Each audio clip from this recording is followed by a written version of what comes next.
Gaano nga ba kasakit mawalan ng taong minamahal? Kapag nauna sila ng hindi inaasahan, yung di mo aakalain, pero sa isang iglap, kinuha na sila ng Diyos mula sa atin.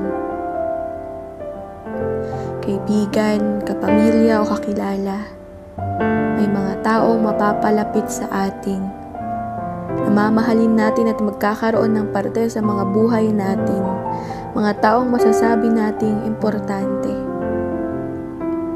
Pero ang buhay, hindi talaga natin kontrolado. Tanging Diyos lang ang may hawak nito. Kaya kapag dumating yung araw na ayaw naman natin, maiiwan tayong nasasaktan at nagtatanong. Nananalangin na sana wag muna.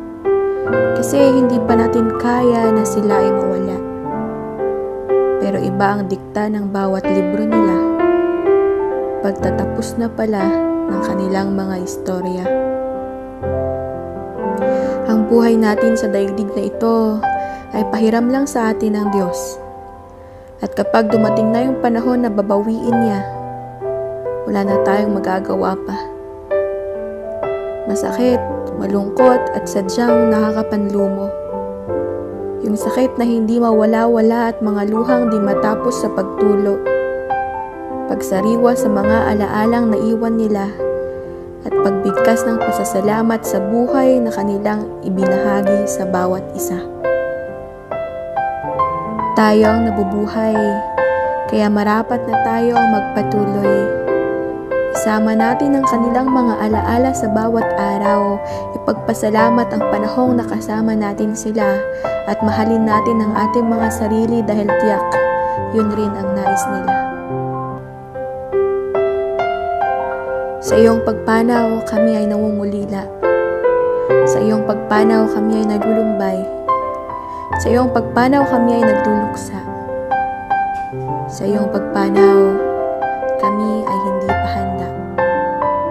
Sa iyong pagpanaw, nag-iwan ka ng malaking puwang. Magiging mahirap na muli ay bumangon ngayong wala ka na. Ang mga nakasanayan ay tiyak na magbabago at matatagalan bago mawala ang sakit na nadarama. Sa iyong pagpanaw, marami ang nasasaktan. Marami ang nangangarap na sana panaginip na lamang. Na sana ang lahat ng ito ay hindi katotohanan at sa pagmulat ay ngiti mo ang masisilayan. Sa iyong pagpanaw, mahirap tanggapin na ang kagaya mo ay kinuha na mula sa amin. Kung pwede lang sana ang libro mo ay wag mo nang isara. Kung pwede lang sana. Magagandang iyong nagawa para sa kapwa. Ngayon ay nababasa na ng madla. Mga parte ng buhay mo na hindi alam ng nakararami. Ngayon ay ikinikwento bilang paggunita. Salamat sa mga aral ng buhay na iyong ibinahagi. Salamat sa pagtayo bilang aming haligi.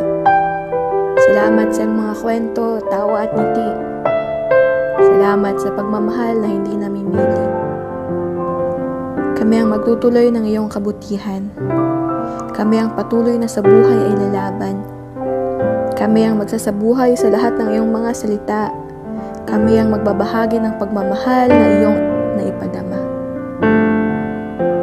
Maraming salamat at kami ay naging parte. Maraming salamat at ikaw ay nakilala. Ikaw sa aming lahat ay naging biyaya. Kaya maraming salamat sa iyong buhay.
mata mo.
Liwanag ay sisikat din sa buhay